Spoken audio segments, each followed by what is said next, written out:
Aujourd'hui, je veux te parler d'un sujet sérieux, parce qu'il y a des habitudes qui paraissent petites, mais qui détruisent la foi en silence. Le danger, ce n'est pas toujours les grands péchés visibles. Parfois, ce sont des choses qu'on fait chaque jour sans même y penser. Et peut-être que l'une de ces habitudes est en toi, sans que tu le saches. Reste jusqu'à la fin, parce que la dernière habitude est peut-être la plus dangereuse. Habitude numéro 1, retarder la prière. Combien de fois l'adhan entre et on dit « je prie dans 5 minutes ». Puis 5 minutes deviennent 1 heure. Puis la prière est repoussée encore. Et petit à petit, le cœur s'habitue à négliger ce qui devrait être sacré. La prière n'est pas une tâche parmi d'autres. C'est ton lien avec Allah. Quand tu retardes constamment la salate, ce n'est pas seulement un retard d'horloge. C'est parfois un éloignement du cœur. Demande-toi, est-ce que je cours vers ma prière? Ou est-ce que je la repousse toujours? Habitude numéro 2, banaliser les petits péchés. Beaucoup pensent, ce n'est qu'un petit péché. Juste un regard, juste une parole, juste une mauvaise habitude. Mais les petits péchés accumulés deviennent des montagnes. Une goutte ne perce pas la pierre. Mais des milliers de gouttes finissent par la creuser. Le cœur fonctionne pareil. Chaque péché laisse une trace. Et si on ne se repent pas, les traces deviennent des voiles. Et un cœur voilé ressent moins la foi, moins la douceur de l'adoration, moins le rappel. Fais attention aux péchés qu'on appelle petits, car parfois ce sont eux qui détruisent lentement. Habitude numéro 3, abandonner le Coran.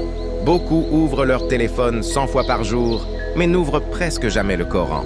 Et pourtant, le Coran n'est pas seulement un livre, c'est une lumière, un remède, une guidance. Quand tu t'éloignes du Coran, ton cœur s'assèche. Même une page par jour peut changer une vie, même quelques versets. Ce n'est pas la quantité, c'est la constance. Pose-toi cette question. Quand ai-je lu le Coran pour la dernière fois avec mon cœur? Habitude numéro 4. Aimer trop ce bas monde? Le dunya peut devenir une distraction. L'argent, l'image, succès, et sans le remarquer. On vit pour ce monde comme s'il était éternel. Mais tout ici passe. Tout. Ce qui reste, ce sont tes œuvres. Quand le cœur s'attache trop à cette vie, la foi faiblit, parce que deux amours excessifs ne cohabitent pas facilement dans un même cœur. L'amour obsessionnel du dunya et l'amour d'Allah. Demande-toi, qu'est-ce qui occupe mon cœur le plus? Habitude numéro 5. Négliger les invocations. Beaucoup se tournent vers Allah seulement en cas de problème. Mais la doua n'est pas un dernier recours. C'est une arme du croyant. C'est une preuve de dépendance envers Allah. Quand tu arrêtes d'invoquer, parfois c'est le signe que tu commences à compter seulement sur toi-même. Et ça, c'est dangereux. Parle à Allah. Demande-lui, même pour les petites choses. Parce qu'aucune demande n'est petite auprès d'Allah. Habitude numéro 6. Les mauvaises fréquentations, ton entourage influence ta foi. Toujours. Si tu marches avec ceux qui t'éloignent d'Allah, ton cœur sera tiré avec eux. Si ton entourage banalise le péché, tu finiras par le banaliser aussi. Si tes amis ne te rappellent jamais Allah, est-ce qu'ils te rapprochent vraiment du bien? Regarde qui t'influence. Car parfois, ce n'est pas toi qui change ton entourage. C'est ton entourage qui te change. Habitude numéro 7. Retarder le repentir. Faire un péché et dire « je me repentirai plus tard ». Plus tard, plus tard, plus tard. Mais qui nous garantit demain? Le plus grand piège du shaitan, ce n'est pas toujours le péché, c'est le report du repentir. Parce qu'un pécheur qui revient vers Allah peut être aimé d'Allah. Mais celui qui reporte sans cesse se met en danger. Si tu es tombé, reviens. Aujourd'hui, maintenant, pas demain. Habitude numéro 8. Négliger le dhikr, le rappel d'Allah. Beaucoup de gens pensent que le dhikr est seulement pour ceux qui ont beaucoup de temps. Mais regarde, combien de temps passons-nous à penser à 1000 choses inutiles? Et combien de temps passons-nous à dire Subhanallah, Alhamdulillah, Allahu Akbar. Le dhikr nourrit le cœur. Un cœur qui oublie souvent Allah devient facilement distrait.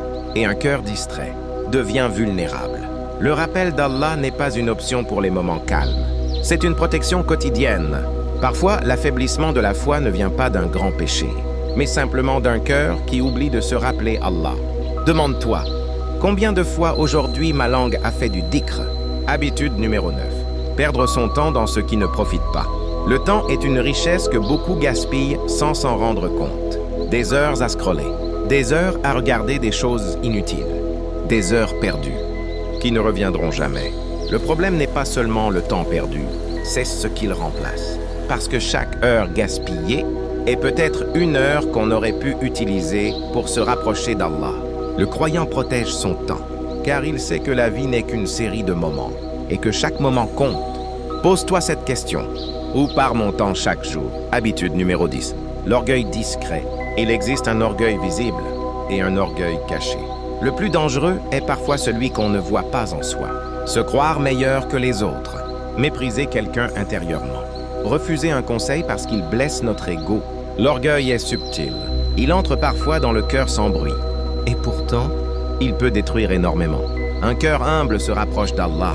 Un cœur orgueilleux s'endurcit. Plus tu avances dans la religion, plus l'humilité doit grandir. Pas l'inverse. Demande-toi, est-ce que j'accepte les rappels ou mon ego les repousse? Habitude numéro 11. Négliger les parents et les liens familiaux. C'est peut-être l'habitude la plus dangereuse. Beaucoup cherchent la baraka, mais oublient une immense porte de bénédiction. Les parents, une parole dure, une négligence, un manque de respect. Parfois cela paraît petit, mais auprès d'Allah, ce n'est pas petit. Servir ses parents, honorer sa famille, maintenir les liens fait partie des grandes portes du bien, et leur négligence peut priver d'immenses bénédictions. Demande-toi, ai-je appelé mes parents récemment? Ai-je été une source de douceur pour eux? Si une seule de ces habitudes est en toi, change-la dès aujourd'hui. La foi augmente, la foi diminue, et chaque jour, tu choisis dans quelle direction ton cœur va. Qu'Allah purifie nos cœurs, qu'Allah raffermisse notre foi, et qu'Allah nous éloigne des habitudes qui détruisent notre relation avec lui. Si cette vidéo t'a parlé, partage-la avec quelqu'un qui en a besoin. Assalamu alaikum.